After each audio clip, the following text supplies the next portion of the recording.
जय हिंद दोस्तों। चलिए दोस्तों बात करते हैं इस एक और क्वेश्चन के बारे में। इस क्वेश्चन में एग्जामिनर ने कहा है if the base of a triangle is increase by 10% and the height is decrease by 20%, then what will be the percentage change in the area of the triangle.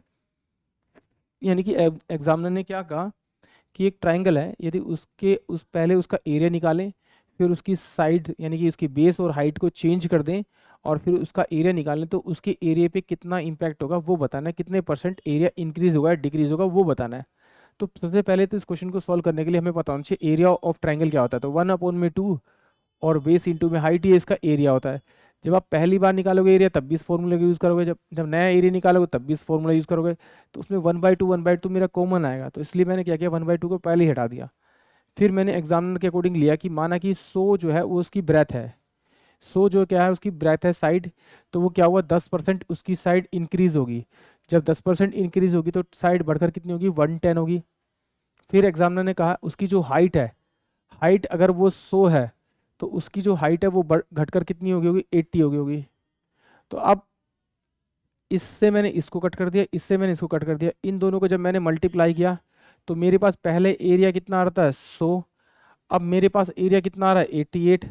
तो मैं इन दोनों का डिफरेंस निकालूंगा तो डिफरेंस कितना आएगा मेरे पास में 2, और ये मेरे पास कितना आएगा 1। 12%, 12 बाय में 100 इंटू में 100 से मल्टीप्लाई करूँगा परसेंटेज निकालने के लिए, तो 12% मेरे पास क्या आएगा आपका डाउन आएगा। यानी कि जो ऑप्शन डी होगा वो इस क्वेश्चन के लिए करेक्ट होगा। एक बार फिर देखते हैं एग्जामिनर ने क्या कहा कि यदि ट्राइंगल के बेस को इंक्रीज कर दिया जाए 10%, तो मैंने माना कि उसकी बेस जो है वो 100 है, बढ़कर कितना हो जाएगा 110। फिर कह रहा है कि उसकी हाइट को 20% कम कर दिया जाए, तो मैंने माना कि भाई उसकी हाइट जो थी वो 100 थी, घटकर वो 80 होगी।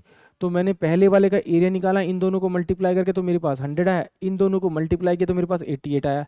तो वो पूछ रहा है कि इस कैलकुलेशन में उसके एरिया पे कितने परसेंट की कमी या बढ़ोतरी हुई है। तो 100 से 88 की तरफ जाएंगे तो इसका मतलब डाउन जा रहा है, इसका मतलब कमी आएगी। तो दोनों का डिफरेंस निकाला, डिफरेंस 12 आया, 12 अपॉन में 100 इंटू में 100 करेंगे तो 12% की कमी आएगी।